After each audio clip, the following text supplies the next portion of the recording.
Something is wrong with the giants. They've walked this plane for longer than anyone can remember. Longer than the university. Longer than the wars that soaked this world in blood for 6,000 years. Mages have travelled for weeks just to find one. Not to fight it, but to talk to it.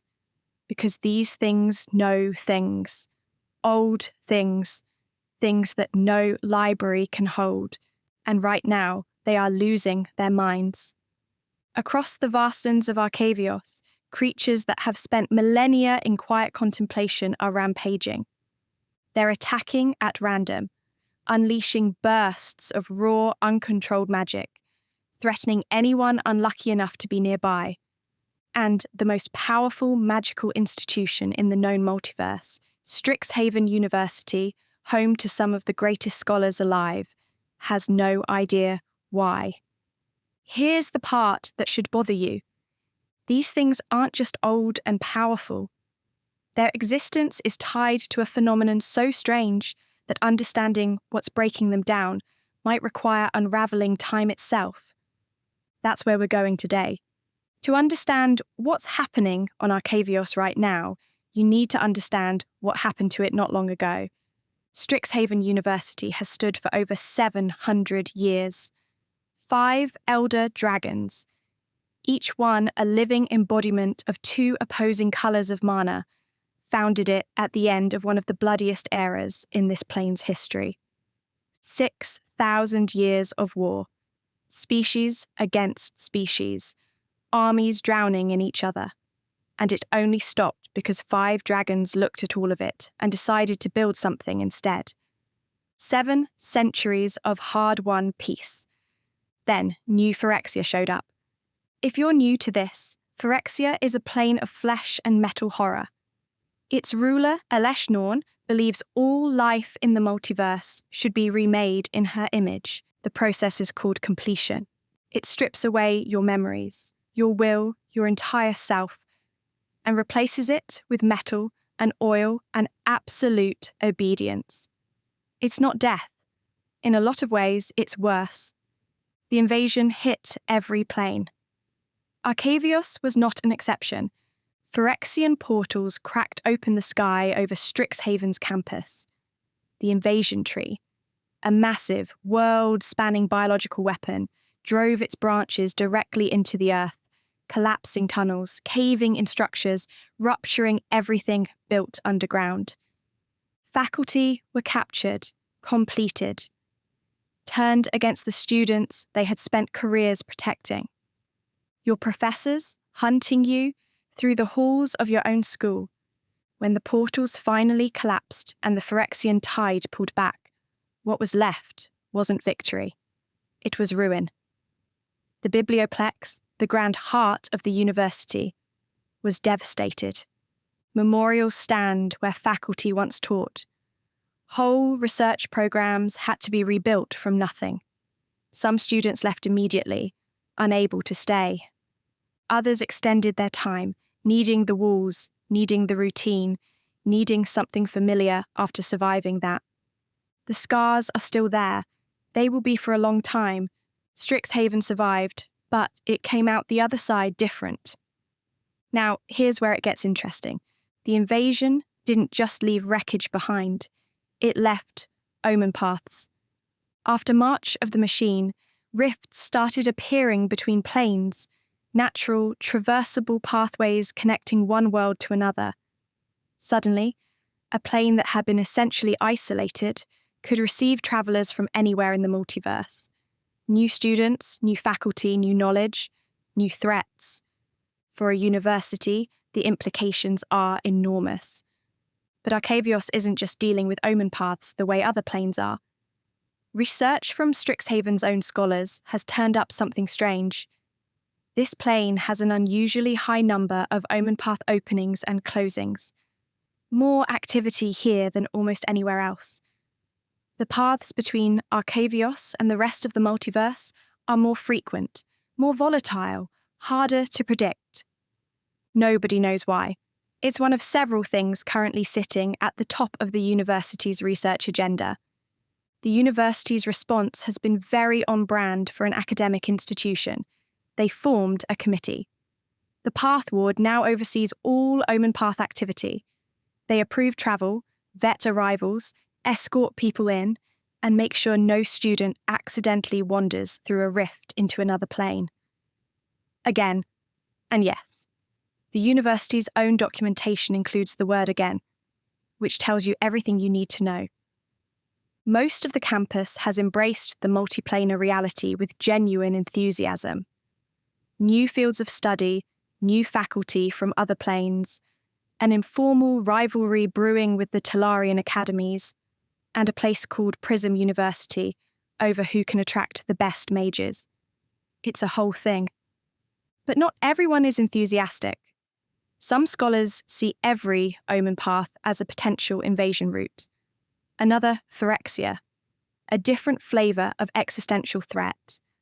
The memory of what happened is too recent to be comfortable. That tension, open the doors versus guard the gates, runs quietly through the university right now. And that unusually dense Omenpath activity, it may be connected to what's happening to the Archaics. Hold that thought. Before we get to the giants, I want to talk about a person, because the best lore isn't just worlds and magic systems, it's the people living inside them.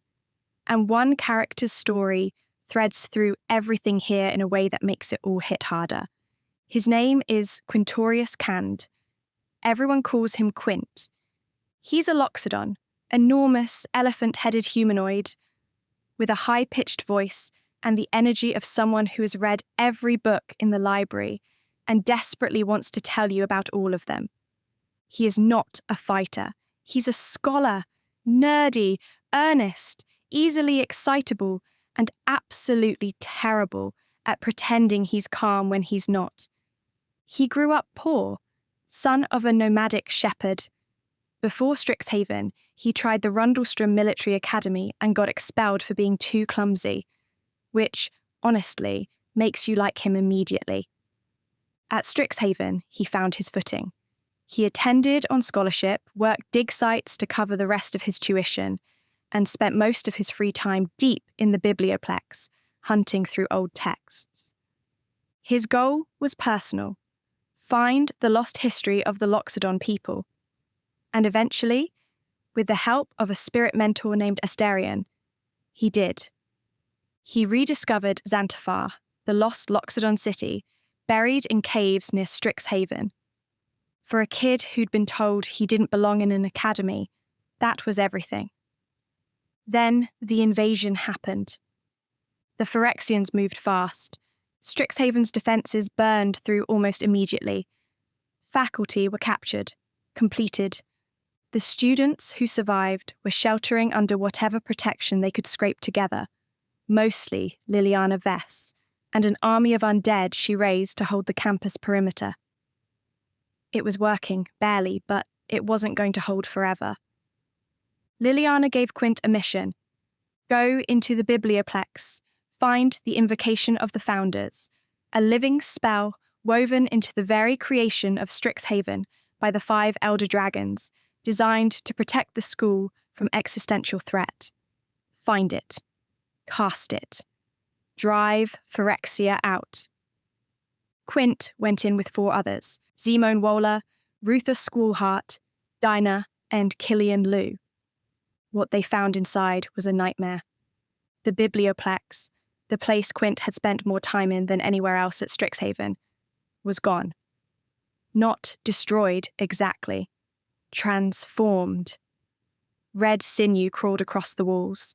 Black oil slicked the floors. The portals overhead poured a dim, ruddy light over everything, draining the warmth out of the space. The shelves were still there, the books still there, but wrapped in Phyrexian biology, absorbed into something that breathed and pulsed and watched, and the completed professors were still inside. They moved through the Biblioplex like ghosts, hiding, barely breathing. Every few minutes, something with too many limbs scrapes across the stone floors nearby, and they press themselves into an alcove and go completely still. Quint spots a student, a Lawhold dwarf he doesn't recognize, clinging to the top of a bookcase, wide-eyed, terrified, still uncompleted. Then something snatches the student and drags them away into the dark. Quint shouts, he can't help it. The red sinew ripples, like the whole building is listening, and they run. The pursuit is chaos, magic flashing in every direction. Dinah ripping life from the creatures in her bag and flinging it behind them. Ruther hurling ice spikes and fire, Killian lashing ink at whatever's gaining on them, and somewhere in the distance, one of the completed deans is cutting off their escape route. At one point, Quint summons Professor Spirits from old statues in the walls, calling on Strixhaven's ancient dead to buy them time. One of them erupts from stone, takes one look at the Phyrexian devastation, and starts screaming at the pursuing completed professor. No talking in the library, joyfully destroying carapace plating and red sinew with the fury of someone who has finally snapped. Even in the worst of it, Strixhaven's history fights back. They find the Invocation of the Founders near the heart of the Biblioplex. It's not what Quint expected, not a weapon or a contained magical artifact. It's a tangle of living light. Prismatic letters looping and reforming, sentences bubbling to the surface and dissolving back down. The moment they get close, it quiets the building around them. No scuttling, no scraping, just stillness and soft light. It unfurls itself without being asked. 5 petals, one for each college, one for each founder dragon. They fight their way to the roof. Ruther seals them in with ice. And then 5 students, each holding a petal. They start reading. Here's the thing that gets me about this spell. The words aren't dramatic incantations. They aren't thunderous declarations of power. The Invocation of the Founders is a description. It describes Strixhaven. The ground, the slope of the terrain, the way clouds move over the campus, where the rivers run, what grows and where. They tell Strixhaven what it is. And in that telling, in that precise, loving act of naming, there is simply no room left for Phyrexia. It's one of the best ideas in magic storytelling. The act of knowing something truly and completely as a form of power. But it falls apart. The completed Dean Nasari breaks through Ruther's ice wall and goes straight for her psychologically. Cutting words, surgical cruelty, targeting exactly the doubt that lives in a perfectionist artist. It works. Ruther falters, her petal goes dark. Quint grabs it. One person, 2 parts. He pours himself directly into the Invocation. His magic, his life, everything he has. The earth becomes his voice. The sky, his bones. He is powering it on raw will and life force and the kind of stubborn refusal to stop that you only get from someone who has spent his whole life proving he belongs somewhere. And then something breaks open inside him. His spark ignites. The surge is enormous. The invasion tree's branches thrash, the portals collapse, the Biblioplex buckles and comes apart. Dean Nasari gets flung off the roof, and Quint, caught between the Invocation and his own newborn spark, is swallowed by light. When the other students are dug out of the rubble, Quint is gone. He survived. We know that. He planeswalked, involuntarily, as first ignitions usually go, and ended up somewhere else in the multiverse. He eventually made his way to Ixalan. He investigated ancient civilizations. He found patterns connecting worlds that nobody had mapped before. But Strixhaven was in ruins, and he wasn't there to help rebuild it. That's who Quint is walking into this new set as. Someone who saved a place he loved and then had to leave before he could see it healed. That's a specific kind of grief, and it's going to matter. All right, the giants. The Archaics have been part of Arcavios since the Dawning Age, over 7,000 years ago. They are enormous, multi-armed. They move slowly and speak in riddles and seem to know things they shouldn't. Mages have sought them out for centuries because their knowledge of history and magic is unmatched. But almost nobody knows the actual truth of what they are. So, here they are. Arcavios has a class of beings called oracles, powerful mages with a deep, innate connection to the plane's magical currents.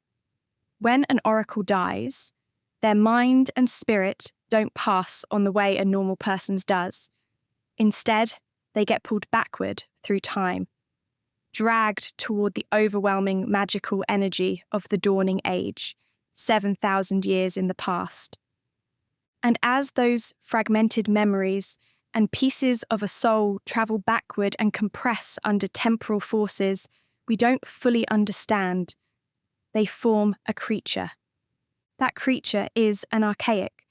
Every archaic alive today was born at the dawn of time from the soul of someone who has lived, or will one day live, as an oracle. Their knowledge is enormous, but scrambled. Fragments of a life viewed from the wrong end of history. This is why they speak in allegories. It's not affectation, it's navigation. Every direct statement risks a paradox. Every clear answer could collapse the very timeline the question came from. Think about what it means to be that. A consciousness assembled from the fragmented future memories of someone who hasn't been born yet. Walking through a world you half remember from a life you haven't lived. Knowing things you can feel the shape of but can't quite say out loud. For 7,000 years, they have managed it. Quiet, patient, enduring. So, when the Planeswalker's Guide says that the normally gentle Archaics have become erratic and violent, that they are rampaging across the vastlands, the question isn't just what's happening. It's what could possibly break something that has survived 7 millennia without breaking. This is the core of Secrets of Strixhaven. Jadzi, one of the most powerful mages in the setting, and other Strixhaven scholars are actively investigating. The Planeswalker's Guide gives us 2 working theories without resolving either one. That's intentional. This is the mystery the story is built around. Theory 1, it's internal. Something about the Archaic's temporal nature has destabilized. Remember that Arcavios already has an unusually high density of Omenpath activity. The planar fabric here is more volatile than almost anywhere else. More fluctuation, more openings and closings, more interference with the magical architecture of the plane. The Archaic's existence depends on a specific kind of temporal stability. What happens to a being whose consciousness spans time when the timeline itself starts to shift? There's also the invasion to consider.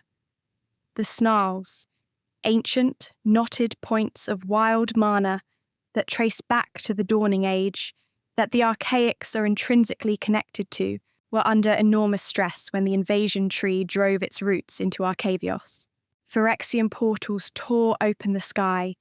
If those deep magical structures were damaged, the effects might not show up immediately. They might take years to surface.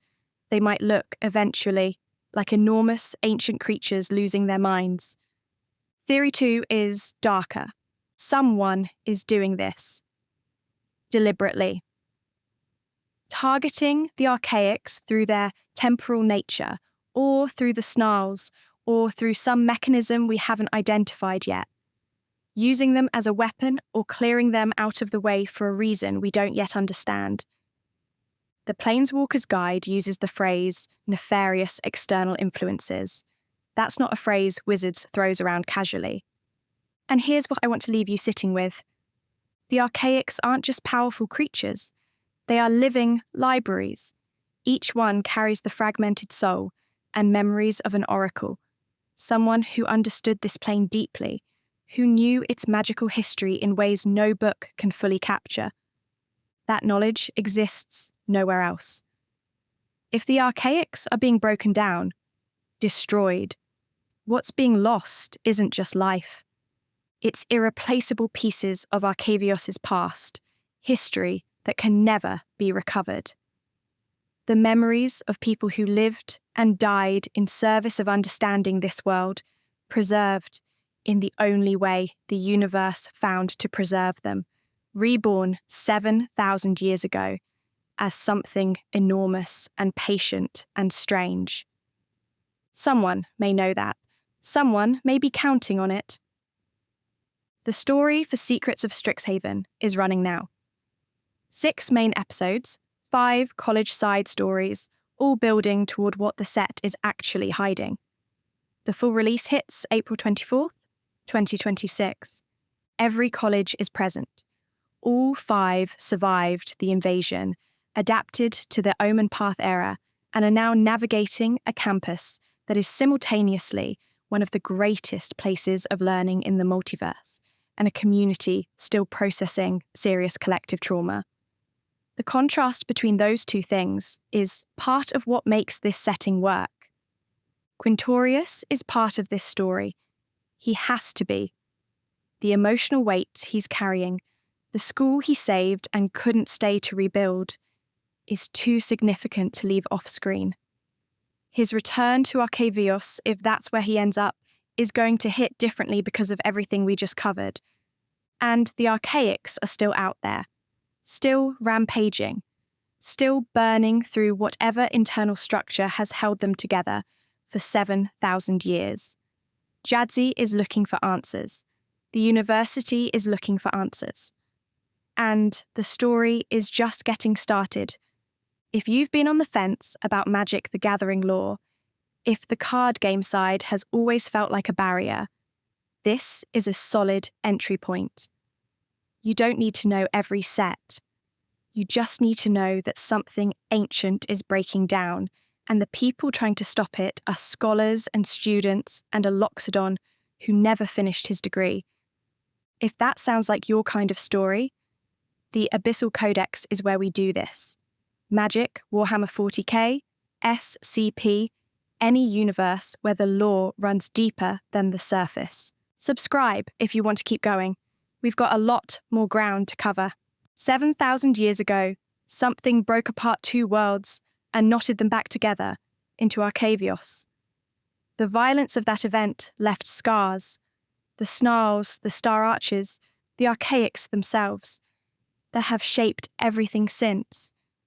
The founders built Strixhaven on top of those scars, turned chaos into knowledge, made something worth protecting.